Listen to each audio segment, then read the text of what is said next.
السلام عليكم ورحمة الله تعالى وبركاته. أعوذ بالله من الشيطان الرجيم. بسم الله الرحمن الرحيم.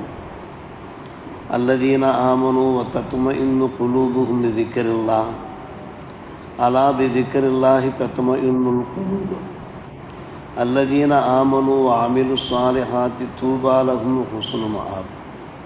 ஆமன்னா பில்லா ஸதகல்லாஹு மௌலானல் அலியுல் அலீம்.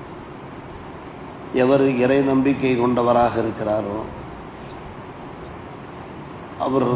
அவருடைய இதயங்கள் அல்லாஹுவை நினைப்பதன் மூலமாக அமைதி பெறுகின்றன. அறிந்து கொள்ளுங்கள், அல்லாஹுவை நினைவு கூறுவதன் மூலமாக இதயங்கள் நிம்மதி அடைகின்றன. அவர்கள் எப்படிப்பட்டவர்கள் என்றால், மூமின்களாக இருப்பார்கள், நல்ல அமல்கள் செய்யக்கூடியவர்களாக இருப்பார்களே, அவர்களுக்கு மகிழ்ச்சி இருக்கிறது, அழகிய மீளுமிடமும் இருக்கிறது என்று வல்ல அல்லாஹ் சூரத் 13ஆம் அத்தியாயத்தில் 27ஆம் வசனத்திலிருந்து 29ஆம் வசனம் வரை எடுத்துரைக்கிறான். இறை நம்பிக்கையாளர்களாக நாம் இருக்கிறோம்.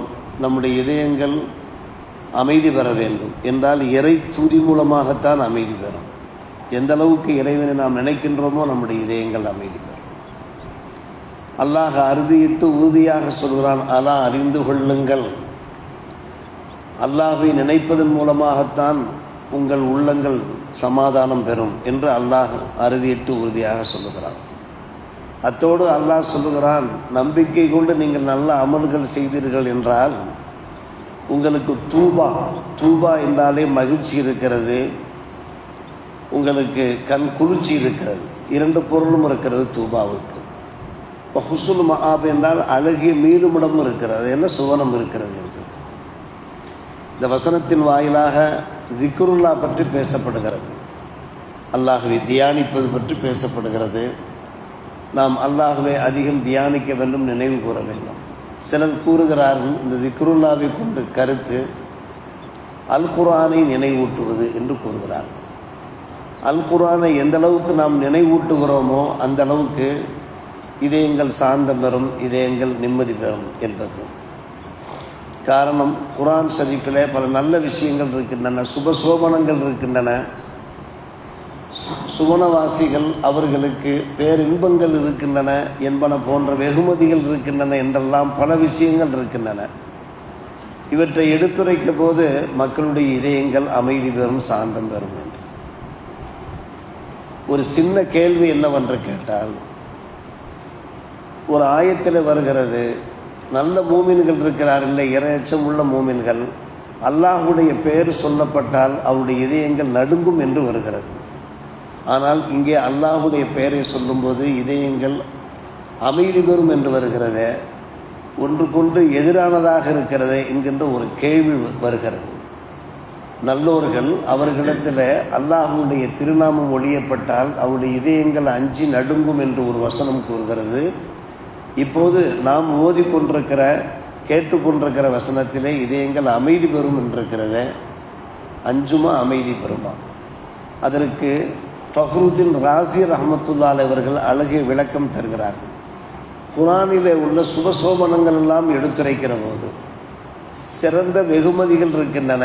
இறை நம்பிக்கை படைத்தவர்கள் அவர்களுக்கு வெகுமதிகள் இருக்கின்றன என்பதை சொல்லும்போது இதயங்கள் சாந்தம் பெறும்.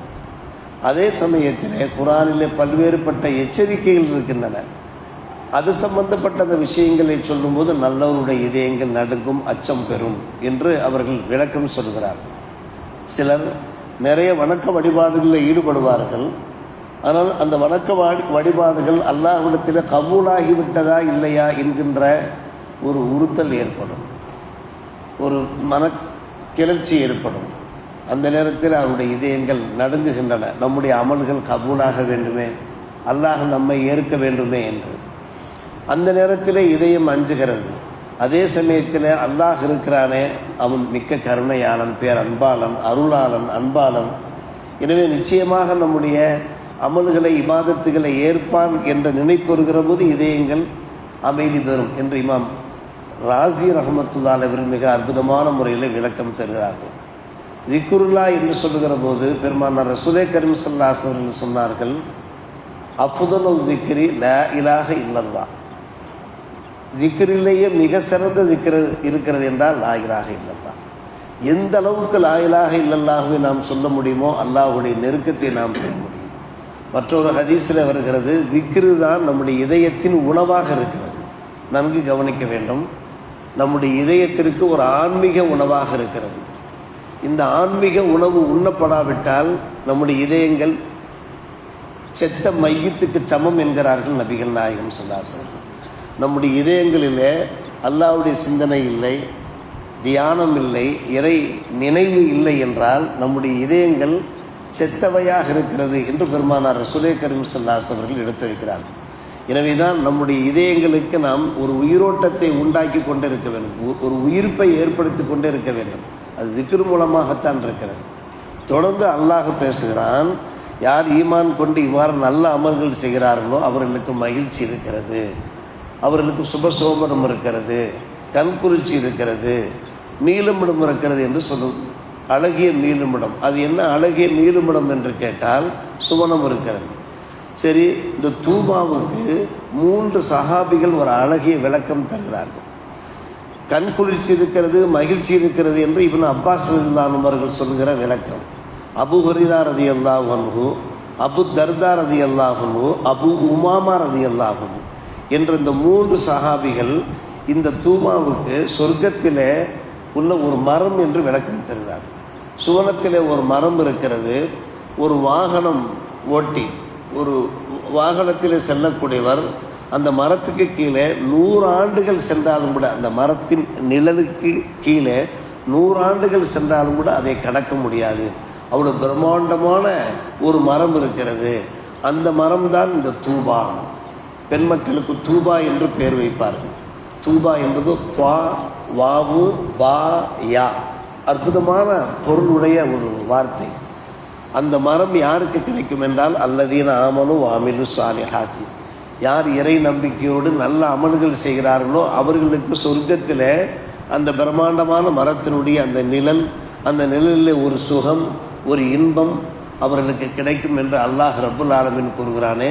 இது போன்ற வெகுமதிகள் கிடைக்கின்றன.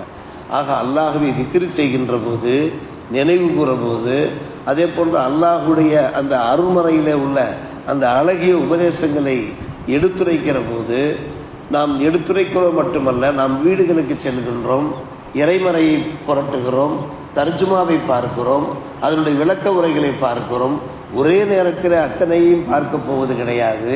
கொஞ்சம் கொஞ்சமாக பார்த்தாலும் நமக்கு நிம்மதி கிடைக்கும். அப்படியானால் அந்த நிழல் இருக்கிறது, அந்த நிழலை பற்றி அந்த 3 சஹாபாக்கள் சொல்லுகிற போது ஃபி லில்லிம் மம்தூத் என்கிறான் சூரா அல் வாக்கியாவிலே 30வது வசனம். சூரா வாக்கியாவிலே 30 நீண்ட நிழல்.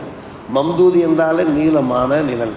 அந்த ஆயத்திலே உள்ள நிழல் பற்றி தான் அல்லாஹ் தூபா என்று இங்கு குறிப்பிடுகிறான் என்று அந்த 3 முத்தான சஹாபாக்கள் எடுத்திருக்கிறார்கள். அருமை சகோதரர்களே, அத்தகைய பாக்கியசாலிகளிலே வல்ல அல்லாஹ் நம் எல்லோரையும் சேர்த்துக் கொள்வானாக.